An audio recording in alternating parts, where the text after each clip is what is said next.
Hi, everyone, and welcome back to the broadcast. Well, I really don't know where to begin today's report other than the fact that I believe a lot of what is happening on a global scale and right here in the United States of America is being purposefully done to lead to some kind of death, if you will. It's death by design.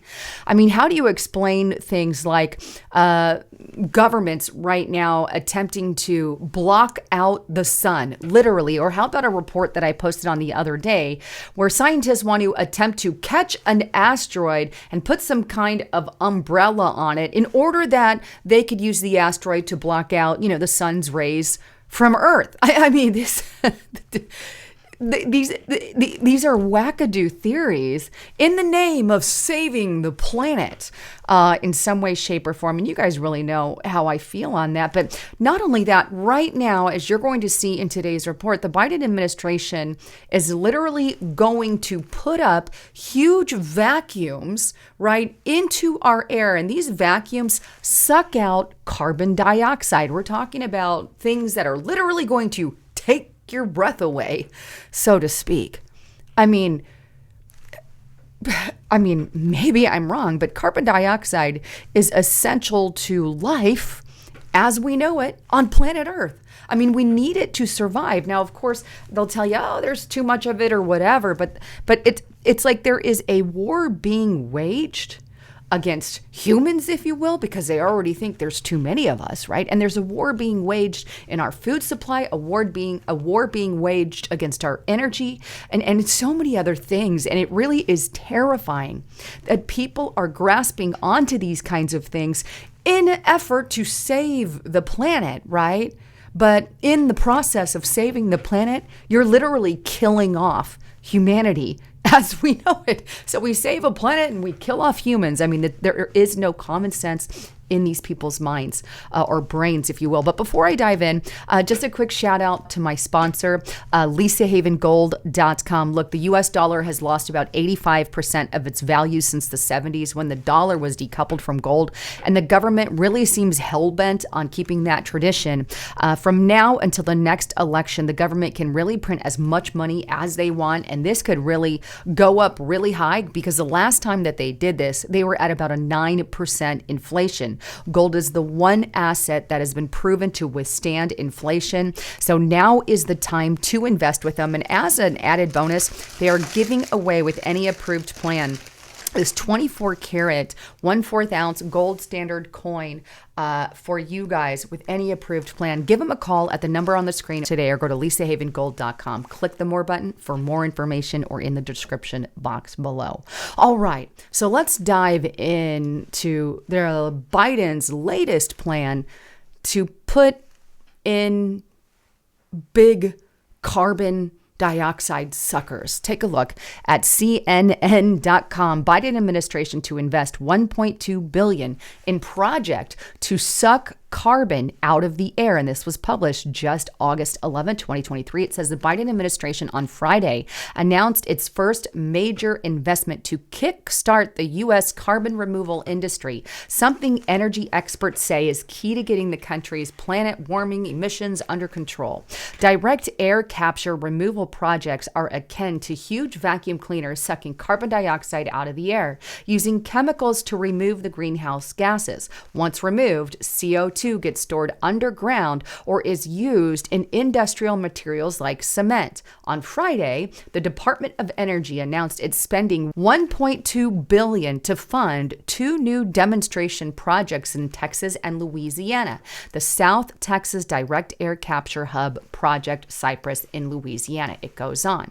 The projects are expected to remove more than 2 million metric tons of carbon dioxide from the air annually once they are up and running, the equivalent of removing nearly 500,000 gas cars off of the road. So this is absolutely massive. Now, this is not the first time that they have attempted or plan on doing something like this. In fact, over in Iceland, they are already doing it. And I reported this on restrictedrepublic.com. So hopefully you're already there. But this happened back in 2021. But here it is, theguardian.com, world's biggest machine capturing carbon from air turned on in Iceland. Now, it goes on to state that the plan that they named Orca after the Icelandic word orca, meaning energy, consists of 4 units, each made up of 2 metal boxes that look like shipping containers.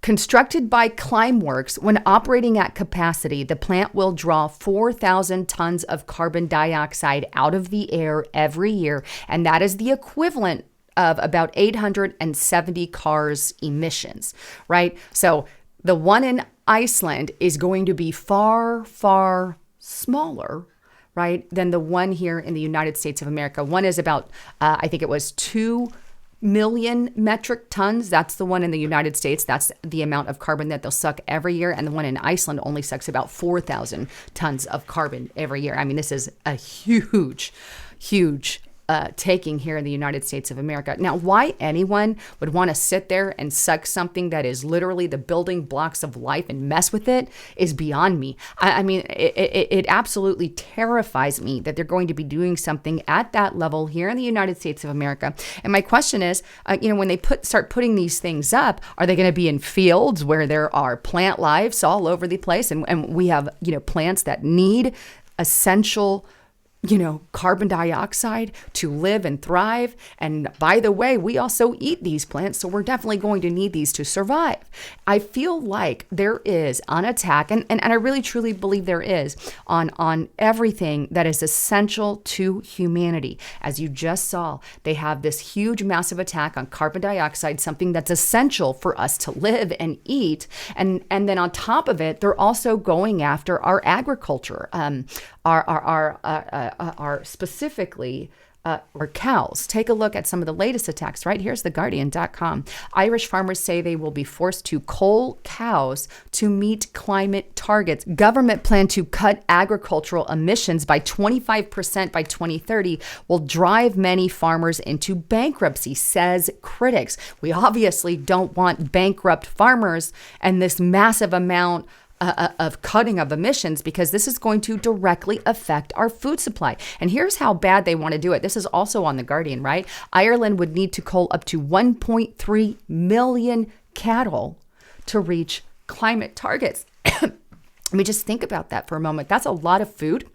And that's a lot of attack on our cattle and things that we desperately need. And then over in the EU, here's what's going on.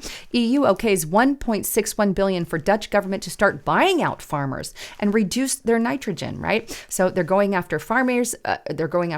We also have Dutch farmers and climate activists protest over the policies. There's big protests that have been happening off and on with the Dutch revolt there as well. But the bottom line is they're putting farmers out of business, forcing them to cull and kill their cattle, forcing them to do things like, hey, we're going to ban chemical fertilizer. Well, a lot of good that did for Sri Lanka, who immediately after the ban, all hell hit the fan, and there was a food crisis there, unlike we have ever seen in a very long time. In fact, speaking of more of this, the United Nations, we're already at risk, right? The United Nations has been warning that there's millions of people on the brink of starvation. But either way, there's still a major attack. Now, let me show you this clip. And this is a clip of a World Economic Forum bioethicist who wants to genetically modify humans so that we're allergic to meat. So we can't eat it anymore. Take a listen. So here's the thought, right? So it turns out that we know a lot about, we have these intolerance to, for example, I have milk intolerance. And some people are intolerant to crayfish. So possibly we can use human engineering to make it the case that we're intolerant to certain kinds of meat, to certain kinds of bovine proteins. And there's actually analogs of this in life. There's this thing called the Lone Star tick, where if it bites you, you'll become allergic to meat. So, in other words, he wants to start making us where we have a meat allergy. Let's just genetically modify everybody. There's already a tick that if it bites you, you'll get an allergy to meat, which go to Restricted Republic if you want the full report on that. I'm not really going to say it here. And by the way, if you're not on Restricted Republic, please get there. Use the coupon code Lisa and the number 5 to get a massive discount on that. That's Lisa and 5, but restrictedrepublic.com. But anyway, There is attack on our meat. There's an attack on our carbon dioxide. There's even an attack on our farmers and even rice. Here's one from the World Economic Forum. It's like they're attacking everything that is essential to human life. This is how rice is hurting the planet. And they go on to say how rice is bad, meat's bad, all this stuff. You know, if it were up to the World Economic Forum, they would put us all in lab-grown food. They want us to eat lab-grown food, bugs, these kinds of things. And these are not things that are going to be long-term they're not long-term sustainable. I mean, if you're not eating meat anymore and all you get is bugs, that's not really going to provide you with, hey, the protein levels that you need. Never mind the fact that it's sick and disgusting. Nobody wants to do that. Nobody is going to do that. But this is literally what they are pushing. And they're doing all of these attacks on our farms and everything, even regardless of the fact that millions of people are starving right now and they want to make it worse, right? And here, take a look at what I'm talking about. This is on The Guardian. With our food system on the verge of collapse, it's the plutocrats versus life on Earth, right? Whatever. And then we also have this on World Health Organization, their website, 122 million more people pushed into hunger since 2019 due to multiple crises, this UN report says. And they keep talking about how bad starvation is on a global scale, and yet here they are attacking our food, attacking our rice, attacking our cattle. Oh, and by the way, they're also attacking our energy. If you have not seen this report, this is here in the United States of America.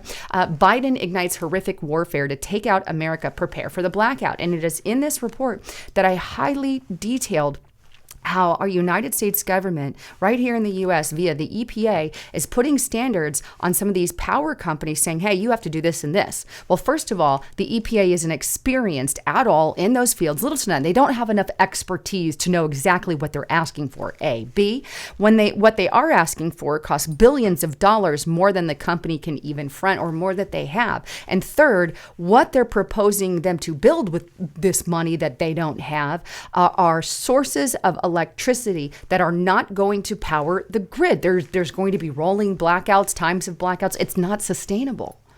So attack on our energy, attack on our food, attack on our farmers, and attacks on the building blocks of what makes life life. They're really, it's like death by design. It's like this is done on purpose. I mean, I don't see any other way. And it really is. They're saving the planet, but in the process, they're killing humanity. Anyhow, I love you all. Thanks for listening to me. I'm Lisa Haven, signing out.